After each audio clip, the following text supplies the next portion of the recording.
Hello, this is Purge, bringing you guys first person replay commentary. It's the hero you've all been waiting for and voting on. Terrorblade. If you guys want to vote for the heroes you want me to do next, you can do so on my website, purgegamers.true.io. Head over to the forum and there's a thread called Choose the Next Hero for Purge to Play, and it says poll at the front of that. So right now we have Terrorblade in first place at 137. Next up is Earth Spirit, Shadow Fiend, Venge. I'm so surprised the Venge is up there because I feel like I play Venge literally all the time. But I don't know if I've made a replay commentary. I uploaded the Veggie Esports game where I played Venge, but I don't know if I made a replay commentary. So maybe I'll do another one. Anyways, let's hop into the Dota buff section so I can tell you everything there is to know about Terrorblade in terms of stats and numbers. A very unpopular hero right now, 94th. Win rate is alright, but a little bit low. His base stats, he is very fast at 315. He has very, very high base armor at 7. His agility gain is amazing, but his other two stat gains are pretty poor, 1.4 in strength and 1.75 in int. Now, one of the reasons this isn't a big deal, at least partially, is because the hero usually buys a lot of stat items, and those give you all of the stats, obviously, and that kind of works out nicely. The very low strength gain is a bit of a problem, though, because in mid-game, you're sometimes trying to make a decision between whether or not you buy more HP or whether you buy damage or something like that. So that part's pretty annoying. Something else that doesn't show here that is a factor is that he does have very, very high base regen. So if you're dealing with physical damage or a little bit of weak harass, he can be very good against those lanes. So let's go over the items really quick. Actually, I'm sorry, abilities first. He is normally played in the safe lane. Occasionally you can do something like mid, but it's not really recommended, I would say. Your first skill is Reflection. This ability was slightly changed. It now does a large AoE. So you cast the ability, costs 50 mana, and every enemy hero will get an illusion of themselves that's invulnerable, attacking them for 2.5 to 5.5 seconds, and they do between 40% and 100% damage. This now slows movement and attack speed slow by 25. In the past, I believe it only did movement speed slow, and only on a single target. So it's changed slightly and how it works. It's better in a team fight scenario. This is very good against heroes that, like Terrorblade, buy a lot of stat-based items, and it's also good against heroes that have diffusal blades or mana drain like Anti-Mage. So when you use Reflection, the illusions will chase after them, and they will attack very rapidly, and they will eventually do a lot of damage, up to 100%. But usually you max this skill at last, in my opinion. I think that build is by far the safest one to do because the cooldown is quite long, 16 seconds. It's a team fight AoE ability, which means if you're using this in a laning stage, you're probably not going to get as much value out of it. Because there's usually only one hero. If you're team fighting early, yeah, it's good, but the problem is that Terrorblade kind of needs these other skills. The most important one's Metamorphasis. It turns you into a ranged unit. You lose some movement speed, I believe. Yeah, you lose 25 movement speed, and your damage goes up between 20 and 80, so you hit really hard with Metamorphosis. Your base attack time changes. It's at 1.6 here. Does it say what it's done here? So your base attack time gets a little bit worse. That means you attack slightly slower, or you benefit slightly less from attack speed buffs, I believe. And it lasts between 40 and 52 seconds, and that's about it. Okay, very long cooldown on this, 140. It's kind of like his ultimate in some ways because it turns him from being a wimpy little melee hero to being somebody that hits extremely hard on a ranged set. So using Metamorphosis at the correct time is really important. And as you level this up, your damage does increase massively. And that bonus damage that you have also goes for your illusions, which is your other skill, Conjure Image. You spawn an illusion. It does damage based on your base damage. Again, your base damage, not your plus damage. So if you get something like a Divine Rapier, your illusion's damage doesn't go up. If you buy an agility item, your illusion damage does go up. They do 30 to 60% damage, so leveling this ability up isn't that amazing. And the duration lasts 32 seconds, and it's a 16-second cooldown, so you can have maximum of 2 up. The cast point was reduced on this ability in the recent patch, so you can spawn illusions a little bit faster, and you're a little bit less bogged down by cast animations, which I think was a good change. One cool thing about Conjure Image to remember is that Quelling Blade does work on them. So buying a Quelling Blade on Terrorblade is absolutely necessary in the early game because it increases your farm speed. But basically your skill build is going to be a mix of doing Conjure Image and Metamorphosis depending on what you want to do. I don't personally like going all in on Metamorphosis because then when Metamorphosis is on cooldown I have all these skill points and an ability that doesn't do anything. So I kind of like doing a mix of Metamorphosis and Conjure Image. I don't know if this is the ideal build. Again, I very rarely play carry, and I haven't talked to any good players about Terrorblade because he's not really played right now. But as a whole, I think Terrorblade is pretty solid. He's an okay carry, but a mix of each of these skill builds of these skills is the right way to do it. Keep in mind that if you max out Conjure Image, that makes you farm faster all the time. If you max out Metamorphosis, I would say once or twice during a game you might use it to farm, but usually you won't. So usually if you max out Conjure Image earlier or get more points earlier, it will increase your farm rate. Whereas Metamorphosis is better for team fighting and laning because it should help you kill enemy heroes. It also is very good for pushing. Now, the other important thing to talk about Metamorphosis, the way that it worked in the past was you would transform into the range form, and then any illusions you make of yourself while you're in the range form will become ranged illusions permanently because the illusions you spawn from yourself are based on the way your hero is. So this means that whenever Metamorphosis was down, it was kind of bad. Like, Terrorblade was just weak. And if you happen to spawn illusions before you transformed into Metamorphosis, your illusions were just crappy melee illusions. You want them to attack hard and you want them to be ranged, right? And then your illusions do a lot more damage because they don't block each other and all that stuff. So the reality is that Terrorblade was kind of bad before because if you spawned illusions before, you couldn't ramp up, right? Because if you turn into Metamorphosis with your ultimate or with your Metamorphosis skill, and then you start spawning illusions, it takes like 16 seconds to get 2 of them up if you don't have a Manta style. So it'd be very delayed and kind of annoying, more or less. So it's kind of obnoxious. But they changed it now that if one of your illusions walks into range of you while you're in Metamorphosis, they will turn into the range form. This is really big for a couple reasons. First of all, like I said, you can ramp up the illusions. You can have 2 illusions hitting a tower, and then boom, all of a sudden you transform into range, and they attack really hard, and they attack farther. So it's easier to focus people down when they're not anticipating it. That part's really big. And the other thing that's really big is you can abuse Manta style with it. And by that I mean, Manta style functions differently if you're in range form or if you're in melee form. If you're in melee form, and you use Manta style, it gives you 32% damage, I believe, or 33% damage, somewhere around there for your damage that your illusions do. If you're in range form, it does 28%. They did that because buying Manta on ranged units was just a little bit too much better than melee ones. Melee ones are worse because melee units are simply worse, right? Like, you have to run people down, you have to attack move. Ranged people just stand there and attack like crazy and usually get kills, right? So Manta style is now better because you can use Manta before you go into Metamorphosis. It will do more damage, and when you use melee Manta, the cooldown is like 30 seconds versus 45 for ranged. So that means if you Manta in melee, then you transform with Metamorphosis, it will turn yourself and your illusions into ranged illusions, despite the Manta being used earlier. Then your Manta's on a 30-second cooldown, which lets you use it twice during Metamorphosis, instead of just about once. Lets you use Manta twice, and your illusions do an extra 5% damage, which may not be that much damage, but over 2 illusions, it's kind of a lot. That's like, let's say you have 150 damage or something. That's doing 7.5 damage for each illusion, which is an increase of 15 damage per attack for both of them. To put together, that is. That can really add up. That can definitely lead to tower pushes, being a little bit more successful, you getting a kill or not. So whenever you have a Manta style in Terrorblade, make sure you use it before you use Metamorphosis, if possible. Okay, last ability, Sunder. The only reason I talked about those things is because it's a lot of mechanics that people don't understand. So, okay, Sunder is a very cool ability. What it does is it swaps the life between yourself and your enemy hero or your allied hero. The minimum HP swap is 25, so you can't you can't have 4 HP and swap somebody's HP down to 4. They'll always have at least 25%. Cast points 0.35 seconds. The cooldown goes from 120 to 40, and the important thing is the mana cost goes from 200 to 0. So at level 1, this is a very expensive ability. A lot of Terrorblades actually won't get Sunder at 6 just because they're not going to have the mana. In a lot of cases, these other abilities are better because they will make you farm faster and are more likely to get you kills. Terrorblade's HP is so low in the early game that basically one of the counters is just to chain stun him or chain nuke him. And he's not able to cast Sunder while he's low. People that kill him slowly or people that do damage over time are not very good against Terrorblade for that reason. Now, there are some counters against Sunder. If somebody's magic immune, you will heal up until their HP total, but I believe you don't do the damage to them. It does say it pierces spell immunity, but that just means you can cast it on somebody that is BKB'd. It doesn't swap your HP though. It just gives you the HP that they have, because it'd be too fair if it also does damage to them when they're magic immune. So that's how that works. You can also use it on allies if you want to save them. If an ally's about to die, but you're in a little more safe of a position, you can sunder them. I did that at least once this game. That's all of your abilities. Common items that go with this. Agility items, power treads is very good. Boots of travel is arguably better. But a lot of times in the early game you need power treads because you need you need attack speed to make Metamorphosis a lot more useful, and you also need a little bit of stats. So the attack speed, also tread swapping is really useful. You have a lot of expensive spells.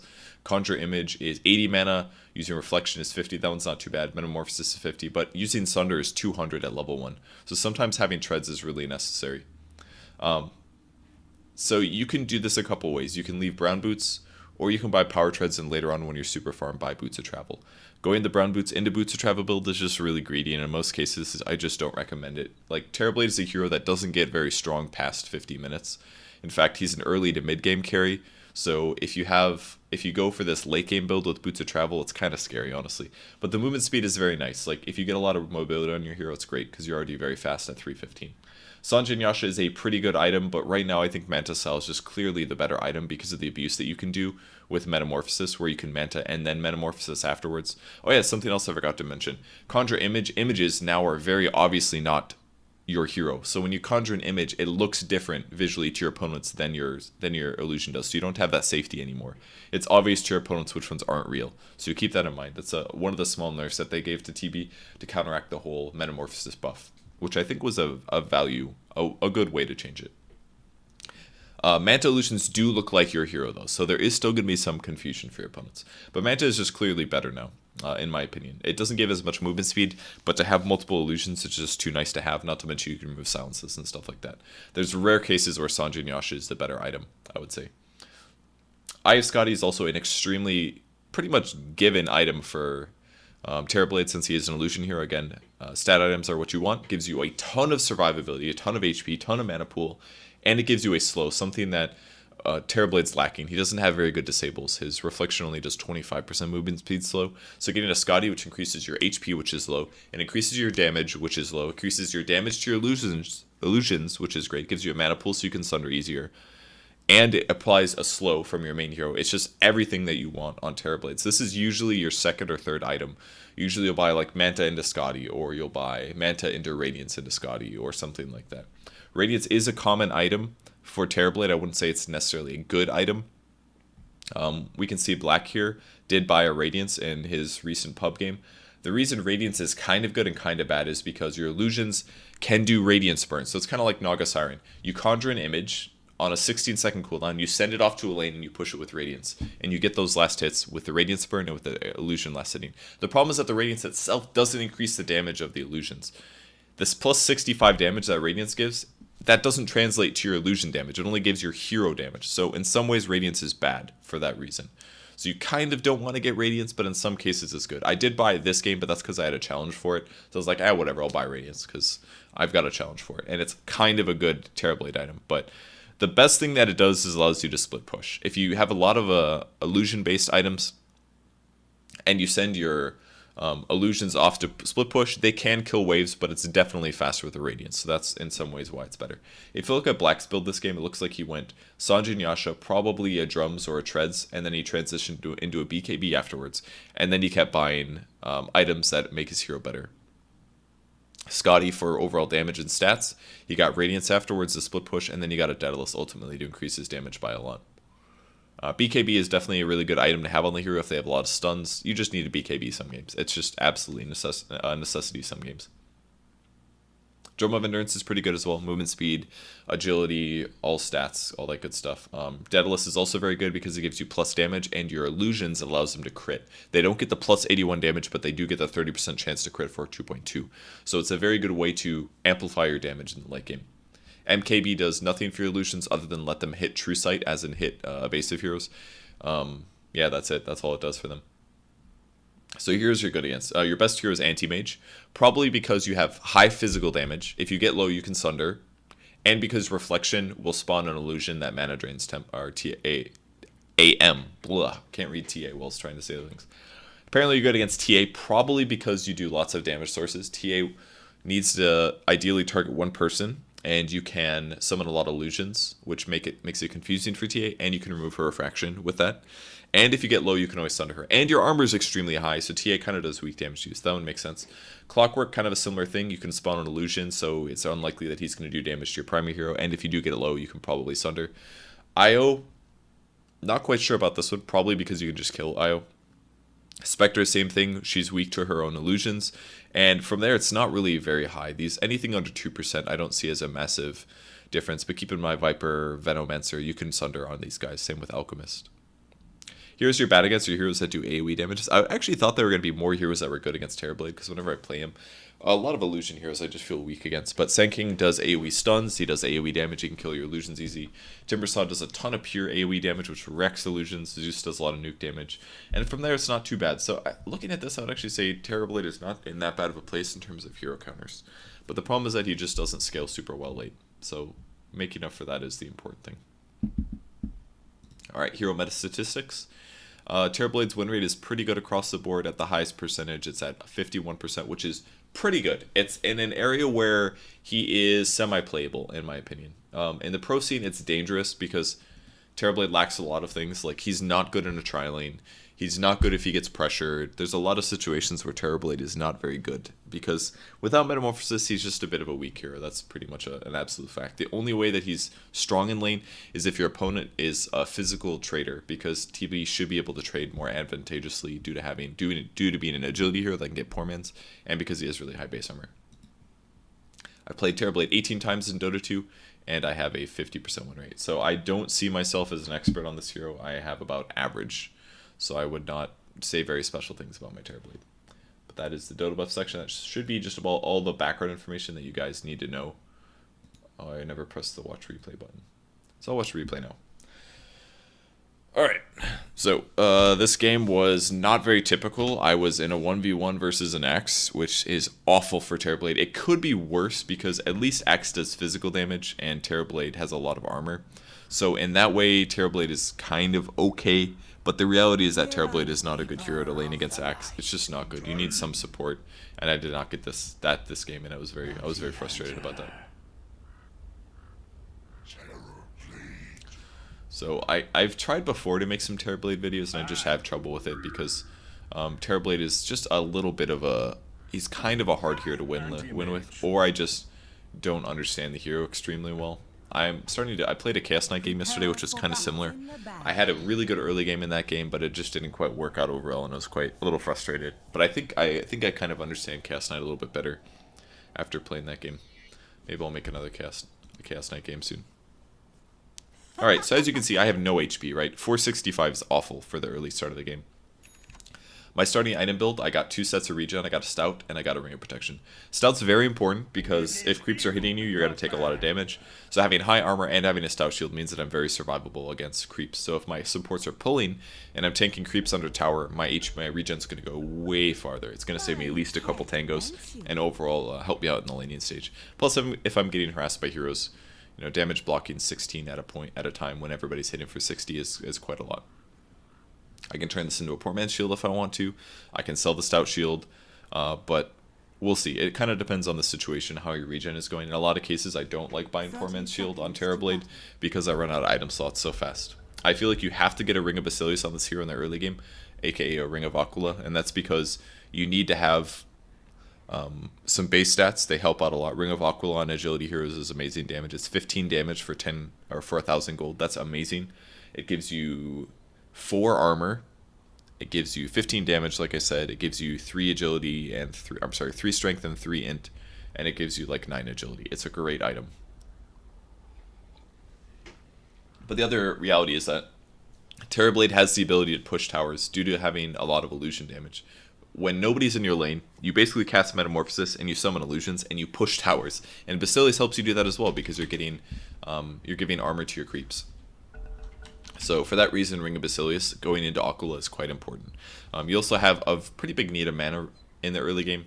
Even if you don't have to cast these spells a lot, occasionally needing them is definitely there. So having a Basilius, I really recommend it. Now, I wasn't necessarily going to commit to this rune spot, but scaring the Invoker away was pretty important, I thought. I was able to get the bounty rune, and a pretty easy Invoker kill here. I didn't want to use any spells here. I will now on the... I canceled my attack there, unfortunately. You fought badly. And I got that kill as well, so that was pretty big. Again, I didn't want to Metamorphosis just yet in the early game. I maybe could have used Refraction, but I don't think that would have done much damage. It would have done maybe like, I don't know, like 50 damage, 75 damage maximum to both of those guys. It would have applied slow, which would have been okay, but getting those kills were pretty big because don't know if I got the first blood. Who got the first blood? Oh, it's actually Io, it looks like, got the first blood. I did not realize that. And now here's kind of where things get a little bit hard. You know what? I made a little bit of a mistake here. Axe is level 1 here, and he used Battle Hunger on me. That means that he actually can't spin yet. So what I should have done was started hitting him. Once he hits 2, that's where things get scary. Because now he's going to start spinning and getting free damage on me for nothing. So now it's kind of the point where I can't really lane against him. When you are laning against an Axe, occasionally it's okay to come up and slap him once or twice, because that is going to trade some HP towards him. The best way to beat an Axe is just to right-click him endlessly, but you can't really do that if you're a melee hero, is the problem. I was able to purchase the Boots of Speed due to the early laning advantage, so that was pretty nice. That was really smart of him to aggro the creeps there. I messed up my last hit. That was him doing that, not me. I'm also on cooldown here for my spin, or my Metamorphasis. It's getting quite a few spins off on me, but I did get a last hit at least, so the Battle Hunger goes away. And when he has no more creeps, or when I have no more creeps, actually, it's actually in some ways beneficial to me. I still kind of have to sit near the creep wave to get the experience. I missed that range creep, but I kind of want to come up and slap him, but again, it's just so hard. I have to come back past the creep wave now to make sure they don't hit my tower. This is an important distinction here.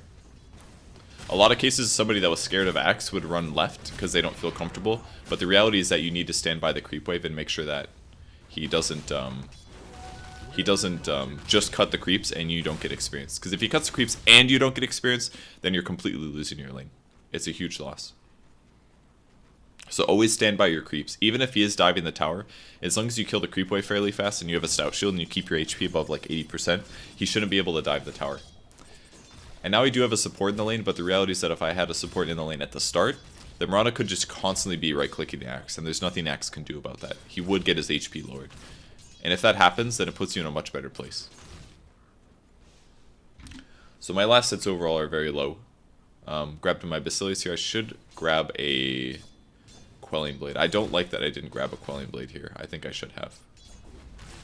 But I'm going to push this lane as hard as I can while he's gone, because that means that his ability to cut creeps is less.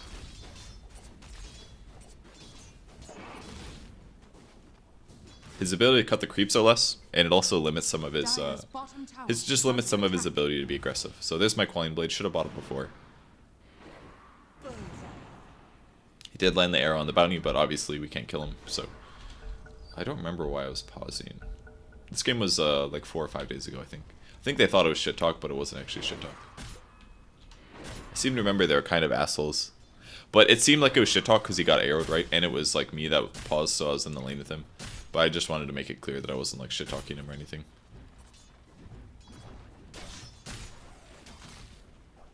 This is actually pretty dangerous. The slows are quite incredible. Need to not get called with the Axe, but he's definitely...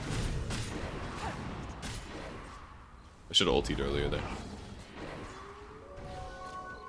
I was really sad about this. Fortunately, my movement speed was about the same as his. If I would have turned a little bit earlier, I easily could have gotten that kill, but I messed up. I didn't. I felt scared. I was really surprised he didn't call me. I thought that was pretty clear that he would do that. But wasting my Metamorphosis like that without getting a kill is a pretty big mistake. Dire's middle tower is under attack. Terrorblade looks so tanky with like how big his model is, but he's actually so not tanky. I have 500 HP, you know? It seems way scarier than it really is. So as you can see, the illusions look different than my main hero now. My opponents can see those as well. Looks the same. Ooh, a little bit of miss micro here. Oh, I'm like really miss microing this.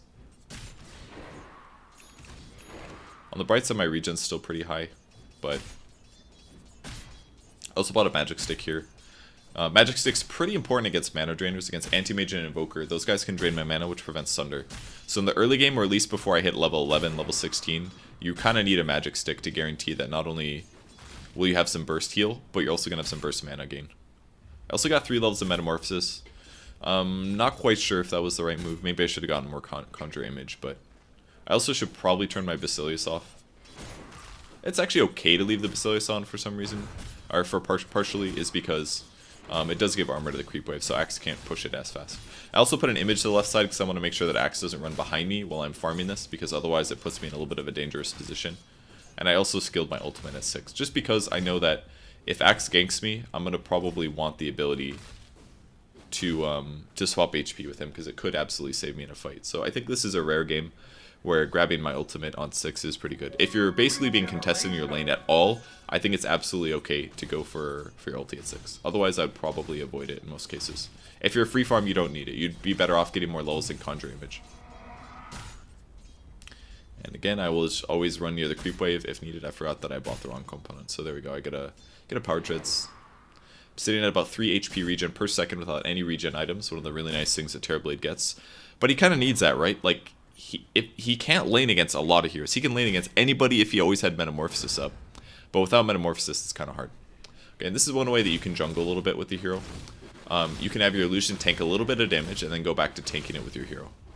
Fortunately, he's running over here. It's clear that he had an observer ward. But you spawn an image, you tank it with either your hero or your illusion, and you kill those as fast as possible. That's why conjure image levels are actually quite good. So if we do the math, 30% of 67 right now is 6.7 times 3.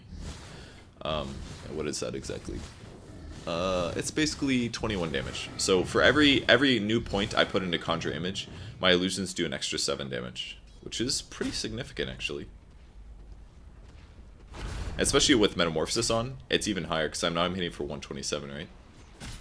Wanted to see if he would let me cast on him, but unfortunately. I was hoping he would save his arrow, but look how much damage that is. Isn't that amazing? Oh, he stopped moving. That was weird. I think he's trying to bait me.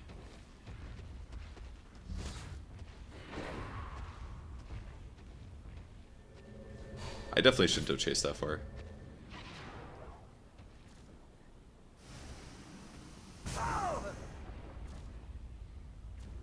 Wow, that guy was literally right next to me. Once I got to here, I felt pretty safe. But I definitely shouldn't have chased that far. He clearly baited me in.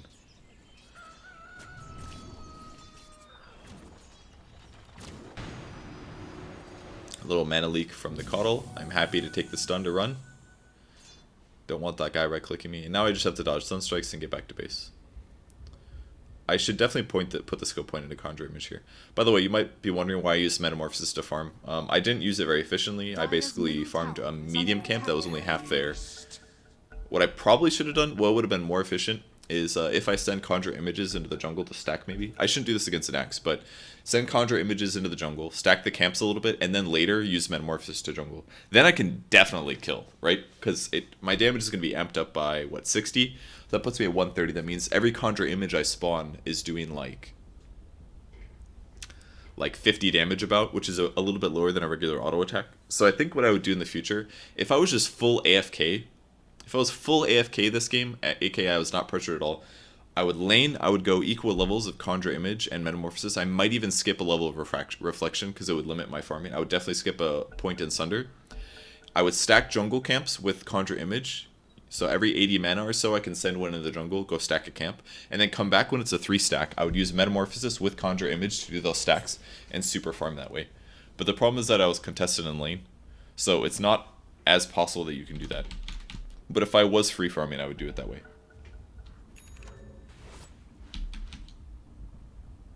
So now I'm into the jungle. I did buy a poor man's shield. I don't know if I agree with that idea, but it was kind of a hard early game, so maybe that's alright. TPing back to lane to get some farm.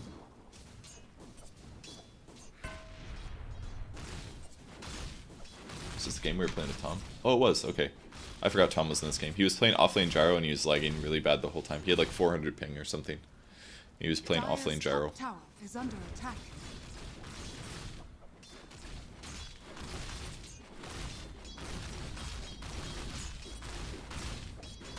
Really should not be missing those last hits. It's a free last hit.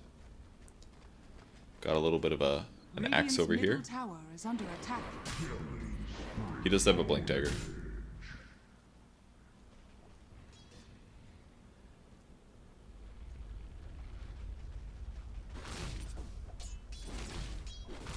Again, the only time you have to be scared of Axe is if you're standing near your creeps. If you're standing near your creeps, it's not going to work. Axe is a really nice guy. Dire's middle tower is under attack. I would have loved to get that kill.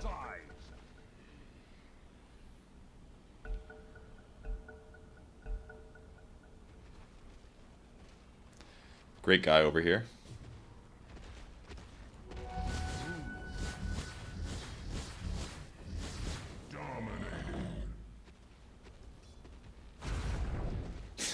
He just kept writing Marani won't pause. Oh man, that guy's such a dick. Tower is under attack. Pressing tower is pretty easy. It doesn't matter, there's not really creeps here because the illusions do so much to towers anyways. And now you can kind of see just how much damage Terrorblade does. He does a lot of physical damage. So I go to melee, my illusion goes to melee. Oh good, he got that last hit. I messed that up pretty bad. Oh, unfortunately I ran away from the Wisp. I didn't know he was relocating.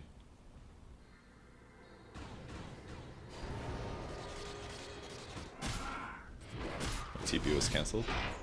Dire's bottom tower is under attack.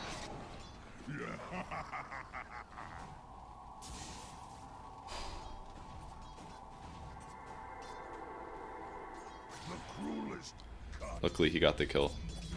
Radiant's middle tower is under attack. I'm gonna back that up and just look at the chop because I really thought I was dead there. I did use Sunder, so we're gonna go free camera. Alright. Use reflection. So I wanded, okay, that's what happened. I wanded before he chopped me, and he thought he would get the kill. And he spun there, that was insane. But that's freaking Sunder, man. This ability is so good. Like, I understand why some Terrorblades skip the skill, but it is just so crazy not to get it in a lot of cases.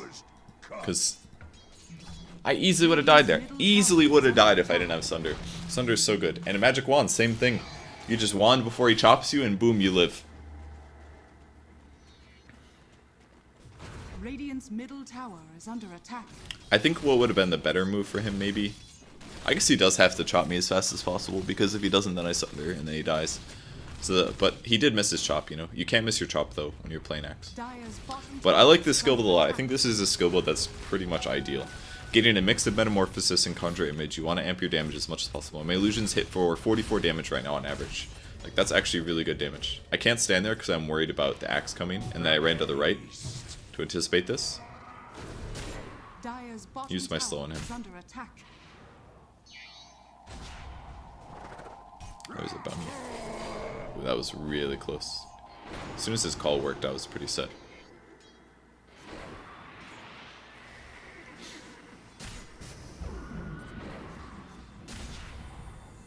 Dire's middle tower is under attack.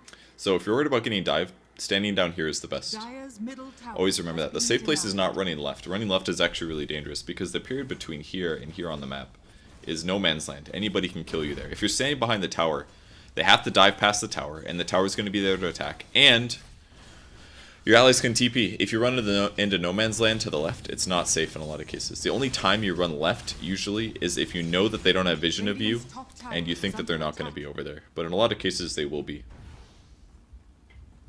So maxed out Conjure Image. Still haven't made a Ring of Aquila, but it's okay.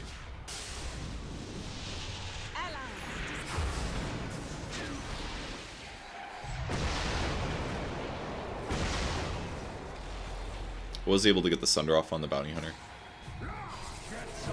Radiant's top tower is under attack.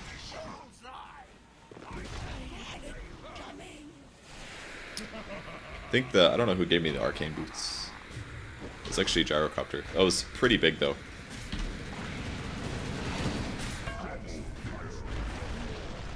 That's what you get for running.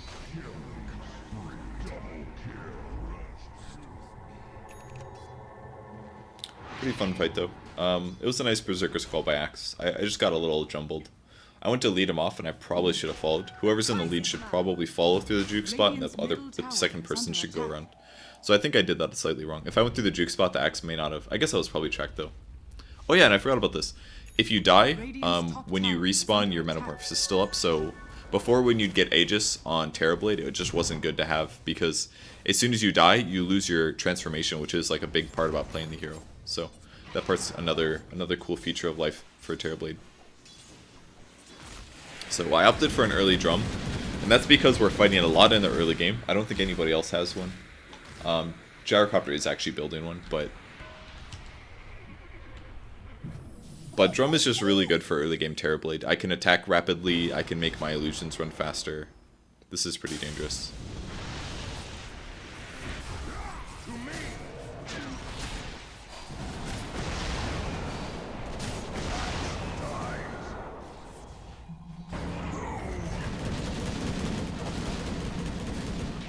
It was a lot closer than it could have been, just by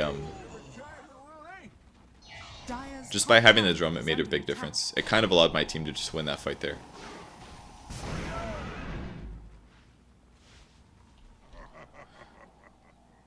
It's kind of nice that my team is doing well.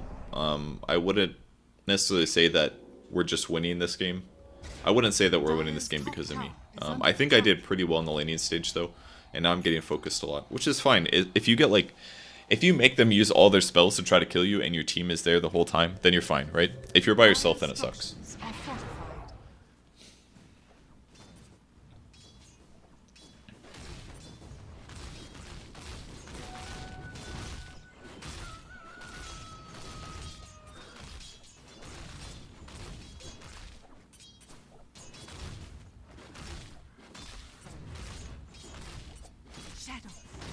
That was a dangerous last hit, the full auto attack. And again, if you're playing TB, just go to a lane where it's safe to farm. Push things out. It's very important that you push. Don't just passively farm on TB. If you're just passively farming on TB, there's other heroes that you should be playing instead, like Anti-Mage or something. That hero can like safely and very rapidly safe farm. TB can rapidly farm, but he still has to worry a little bit about pushing because it puts pressure on their opponents. And luckily for me, my team was able to take a teamfight win without me being there, which means I can be super aggressive on the next wave. So cut the creep wave because you kill those really rapidly. I'm going to transform into my Metamorphasis here so I get as much damage as possible.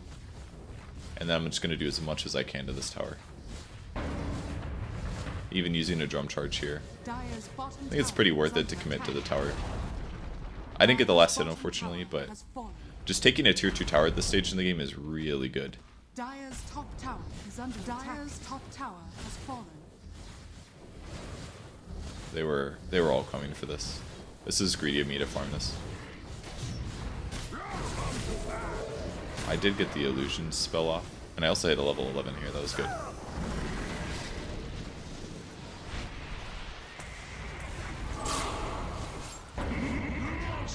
Almost went really good. It was very close. That was a huge mana leak. If I would have been able to sunder the Invoker, it would have been really huge. But I definitely got very flustered in that team fight. But that was another kind of a bad team fight. It wouldn't have gone even nearly that close if there wasn't a relocate.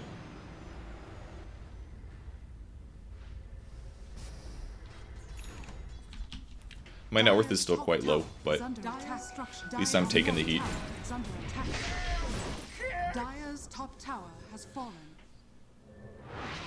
Alright, and now I queued up for Radiance just because, again, I don't... You know, part of the reason that's okay to go Radiance this game, in my opinion, is because I'm behind. If you're ahead, you can get, like, a Manta at, like, a stupidly fast rate, and it actually makes you incredibly able to fight. Like, you're actually so strong. If you're not able to fight because you're slightly behind, like I am this game, in some ways getting a Radiance is better, because it allows you to split push even harder and farm really rapidly and try to catch up. You'd be providing a different form of value. You're providing split push value if you do that. Very clearly there's a fight in the middle, so I'm going to go run over there. My Sunder cooldown's a lot lower now. I think it's 80 seconds. That's pretty reasonable. 120 is kind of a lot, but 80 is enough where I can actually use it a few times in a fight.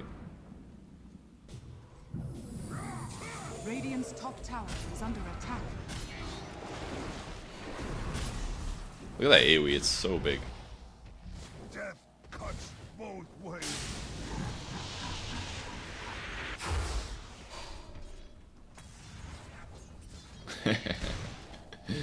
Oh, that one was pretty good.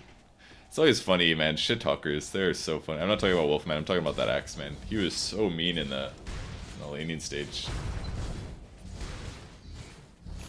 And now we push towers.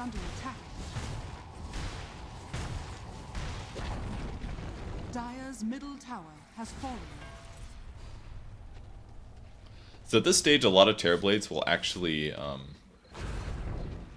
in most cases, they will actually get stats over reflection. But I think this is kind of a mistake currently to the way that TV should be played.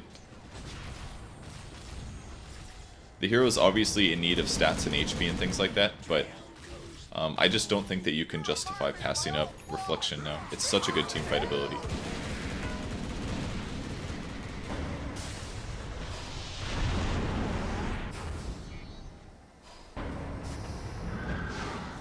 It's my drum here to chase. Fortunately, just couldn't get in range to cast.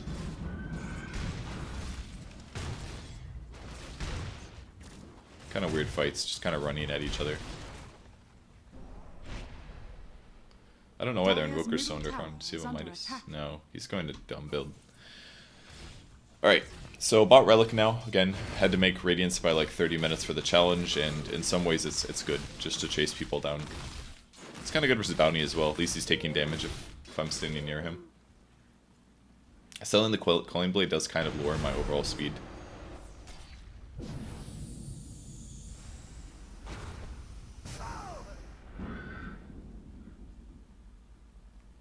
Radiant's bottom tower is under attack. It's kind of dangerous. I think I would like to go for him bottom, actually.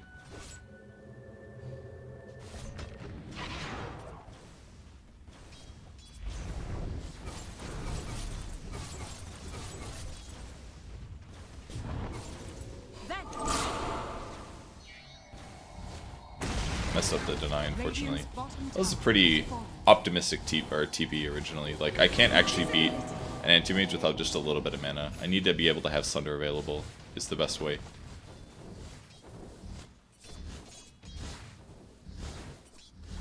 My wand swapping definitely helped a little bit though.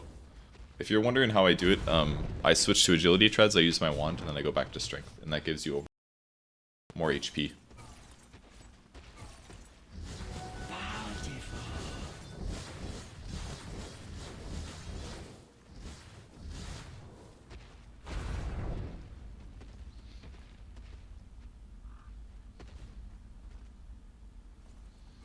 Gonna go try to finish my Radiance farm. But guess what? Anti-Mage has already been there. You can kind of figure this out if all the camps are empty. It's very likely that he was there. Try to be careful with your last hitting on your illusions as well. Obviously didn't get very much there, but if you're mindful of your last hitting, you can actually get last hits. Like, my illusions hit for about 60. That's equivalent to last hitting at the start of the game. So you definitely can get last hits with this hero in the lane if you're not there, just by using illusions. Quelling Blade helps that a lot, but I don't have a Quelling Blade here.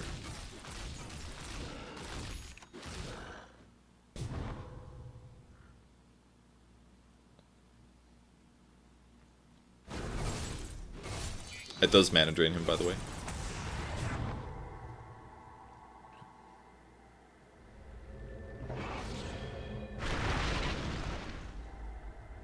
That was a nice TP by the aim, I think.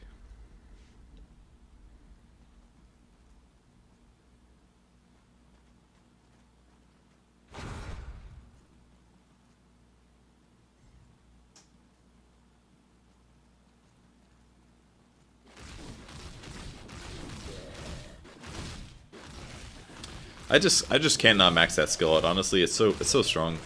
Like, it's not amazing, but it's very good in team fights now. If you can slow everybody for 5.5 seconds, and they're taking 100% right click damage from an illusion, that's pretty solid, man. 25 attack speed, 25 movement speed. It's just so good. The AoE is massive. It's like really big. It's like a large portion of the screen around the hero. Like, the HP and the stats are really good, obviously, and you do need the mana pool a little bit, but I don't know, man. I just feel like you have to go... You have to get those skill points. Now that's an AoE, I think you just have to. It's too good for team fights. It helps your whole team a lot. So, got the Radiance now. I will agility treads, or go to int treads whenever I make a conjure image, and then I will push it to a lane where it will farm, aka do Radiance damage. Radiance is also kind of good this game just because it's going to limit attack right clicks. The whole mischancing is not to be undervalued. 17% mischance is huge. It's like an 1/8 of damage or something like that. Every time anti-mage right clicks, he has a, what, 1 out of 8 times he's just going to miss. I decided to sunder that guy because I thought he was going to die. And I think he would have.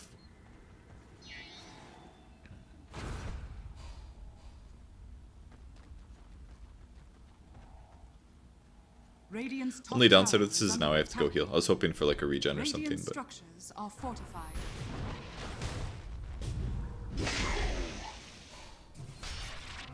Unfortunately, they saw us running with their ward, so I did ultimately die from that.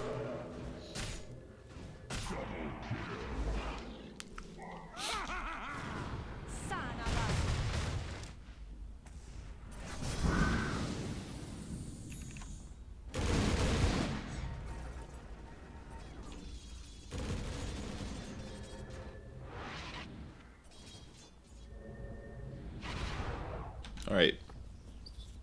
Something interesting about Sunder, by the way, it doesn't do damage in a way. It actually does, it sets HP. So it doesn't technically, it doesn't do the damage, like you can't really resist against it. The only way to do that is BKB, more or less. Shadows take us. I don't know why I'm running this way. I'm running a really fucking stupid way. I could have farmed like 2 camps on the way here.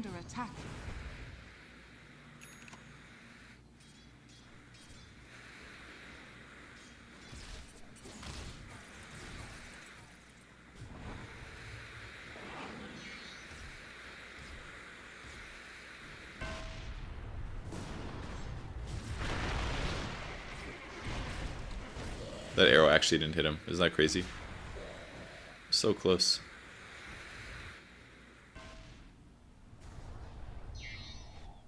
Kinda looks like we're gonna go high ground.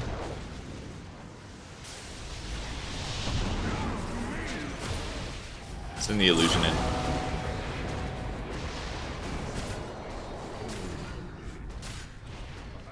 We just did so much AoE damage with Gyro and the Radiance and everything.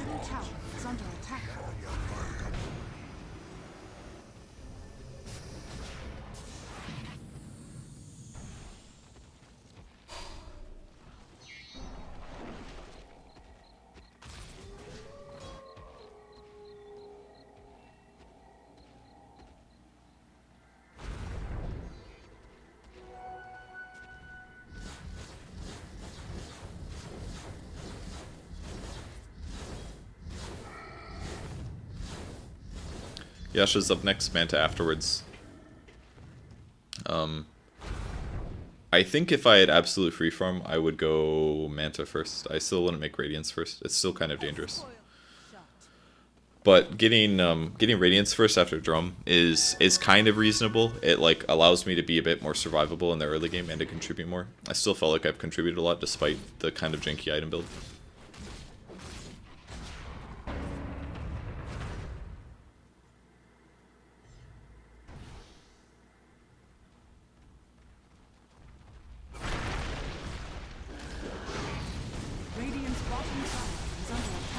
As you can see, the illusion's hitting him there. Almost got him. Radiant's middle tower is under attack. Hero's feeling a bit slow here.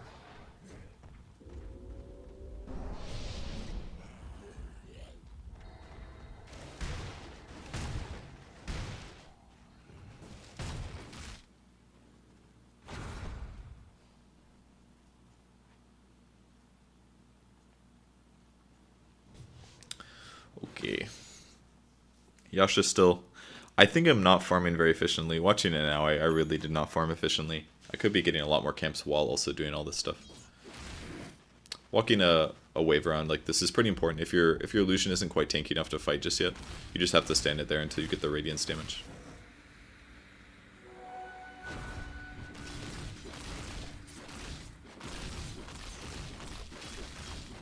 This is a little dangerous. If Bounty's in the area or acts as a ward on the high ground, I'd just die to this.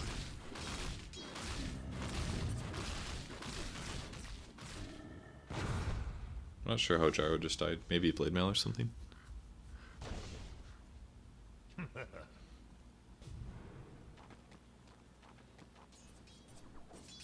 I also just don't have a very good way to get healed up, you know. At some stage I either need to sunder an ally or something like that.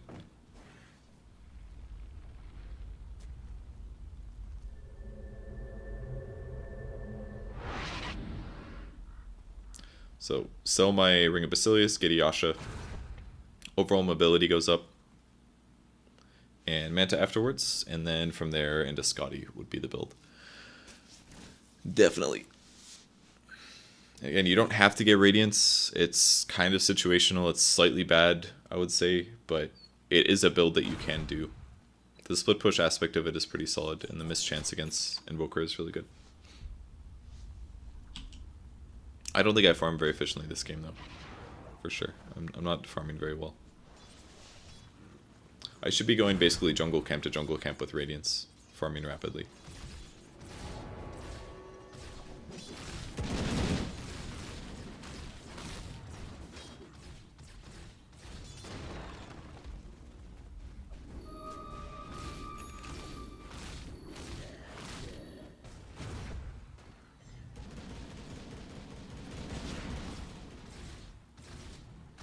I think we saw that Bounty was over here tracking or something.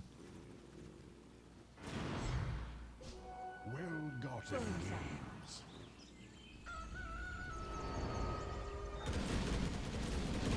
Radiant's bottom tower That was is pretty under cool. attack. Your life is forfeit. Dire's top tower is under attack. Dire's structures are fortified. Roshan has fallen to the dark. Keep getting a bunch of gimme kills. It's kind of weird. I don't know why Invoker bought a Maelstrom. That's very weird. I would call that Radiant's bad. bottom tower is actually. under attack.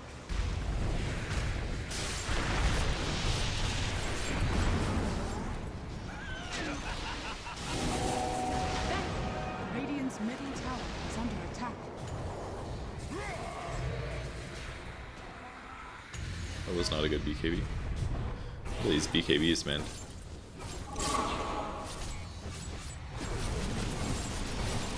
Radiant's middle tower has fallen.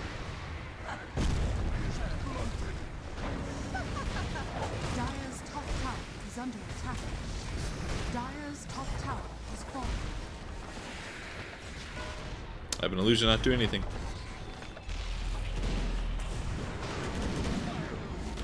And that's why you don't want to play Anti-Mage versus Terrorblade. Dire's top barracks has fallen. Dire's top barracks are under attack. Dire's top barracks has fallen.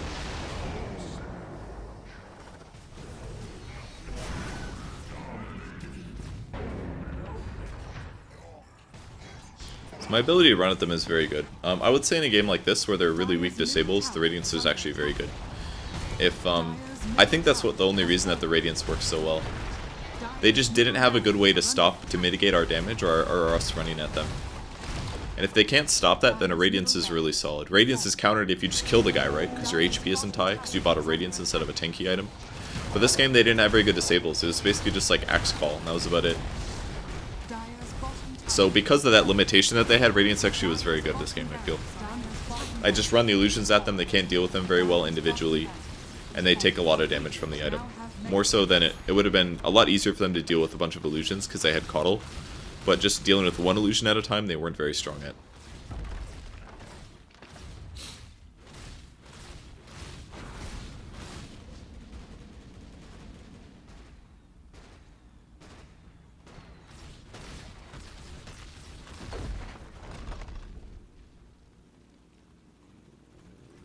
Mana pool is still pretty low. I don't really need a wand as much as I did before, because my Sunder is now 0 mana.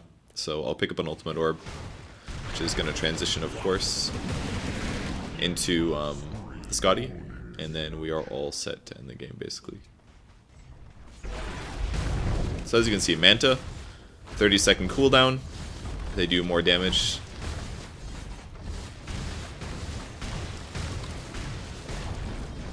Dire's middle tower has fallen. Dire's ancient is under attack. Radiant victory. And that's Terrorblade. So you can take bad lanes. The best thing you can do is do your best not to die. It's always, like, if you're in a hard lane, it's always better to not die than it is to, like, guarantee your CS gets high, but put yourself in dangerous scenarios. Play it safe, wait until your opponents do something stupid, and then you kill them. And then get advantage from that. So even if your GPM isn't going to be that low at the start, you can eventually come back. Like, I got 590 GPM. A lot of that's because we took a ton of towers and we ended the game early. More than it is about last hits. But my last hits easily could have been much higher. I think my build again was okay. I was fighting a lot early, so I got drum. If you're not fighting a lot early, I recommend just going full greed and going like Treads Manta or something if you can. Treads Manta Wand, maybe, into Skadi. Or you can do Treads SNY like Black did in that one game. Not that we watched it, of course, but there's a lot of different ways to play Terrorblade, but the items kind of changed game to game. But this game they had weak lockdown, Radiance is good. But otherwise, I still recommend stat items, Manta, stuff like that. So that's Terrorblade. I hope you guys enjoy. You can play the hero. He's very, very underplayed right now, considering that he's actually at a decent win rate at about 51%. But in a lot of ways, there's just better carries. You're going to have to learn to micro a little bit to play this guy, but it's not hard. Just hotkey all of your illusions on like 2 and put your hero on 1. And then whenever you Manta or conjure image, it'll already be on 2. So it's pretty easy to micro. Alright, thanks for watching, guys. I will see you guys later. I hope you guys enjoyed the video. And if you guys want to vote for my next tiers, again, the next is Earth Spirit, and Shadow Fiend, and Venge, and Slark, and OD. I'm working on OD for sure. Alright, see you guys later. Bye.